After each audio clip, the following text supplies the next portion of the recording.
Halo semuanya, kami berdua dari kelompok 12 Gender dan Feminisme. Sebelumnya kami perkenalkan dulu diri kami. Dimulai dari saya, nama saya Yesen Nathanael dengan NIM 35 2021 004. Nama saya Chelsea Aquino Berhitu dengan NIM 35 2019 018. Jadi pada hari ini kami akan membahas tentang kemiskinan mendorong terjadinya pernikahan dini yang disangkut pautkan dengan teori feminis Marxis. Nah, karena kita mau membahas tentang pernikahan di usia dini, ini kita ada info dari Badan Peradilan Agama. Kalau di tahun 2022 tuh masih ada sekitar 50 ribuan orang yang melakukan perkawinan di luar dini. Yang dimana di 2022 nih tingkatnya 17% lebih rendah dibandingkan 2021. Karena di 2021 tuh ada sebanyak 61 ribuan orang yang melakukan pernikahan dini.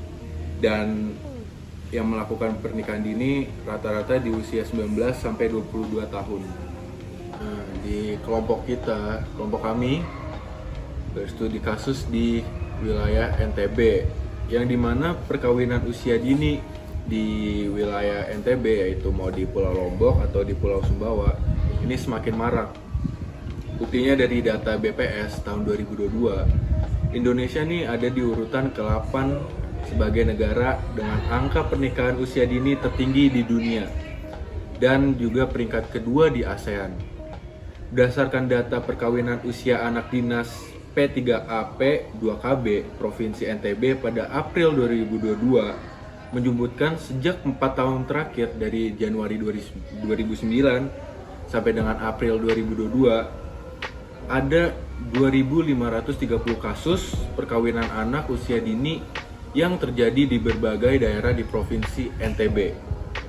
Data lain kita bisa ambil dari Pengadilan Tinggi Agama Provinsi NTB, di mana jumlah dispensasi nikah bawah umur mengalami peningkatan setiap tahunnya. Di 2019 terdapat 370 kasus.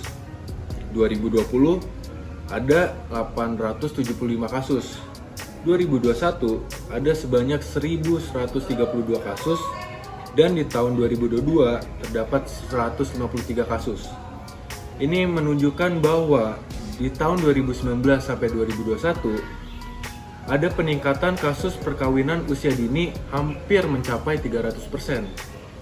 Ya, jadi teman-teman, dari kasus yang kita angkat dari yang NTB tadi, kami hubungkan dengan teori feminis Marxis dengan kerangka teori dari kelompok kami itu dengan teori yang kami pakai ini untuk memahami tingkat ekonomi dengan kondisi pernikahan dini, yang dimana pernikahan dini sendiri itu dilakukan secara paksa untuk memperbaiki kondisi ekonomi dalam keluarga atau meringankan beban orang tua mereka sendiri.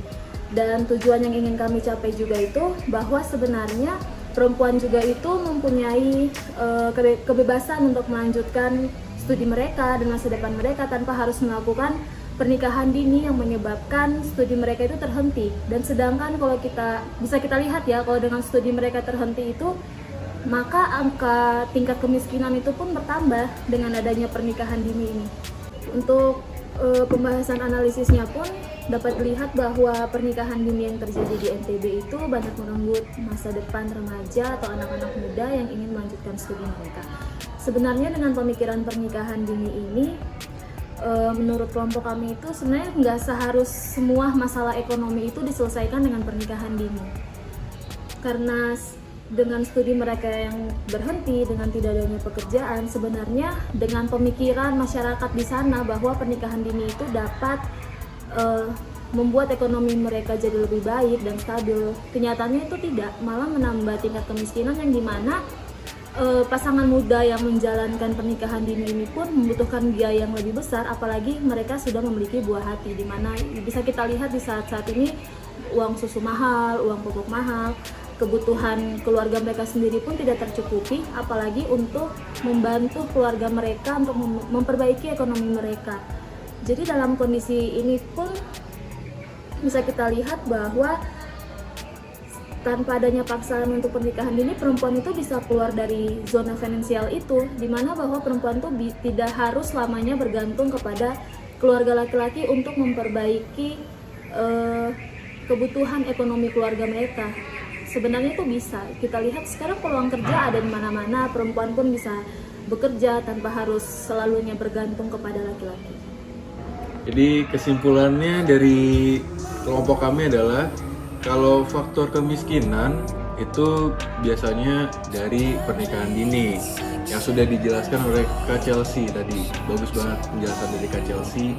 Dan sekian aja itu kesimpulan dari kelompok kelompok kami. Mohon maaf jika ada salah kata atau masih ada data yang kurang, kami mohon maaf. Terima kasih. Sebesar-besarnya. Terima kasih.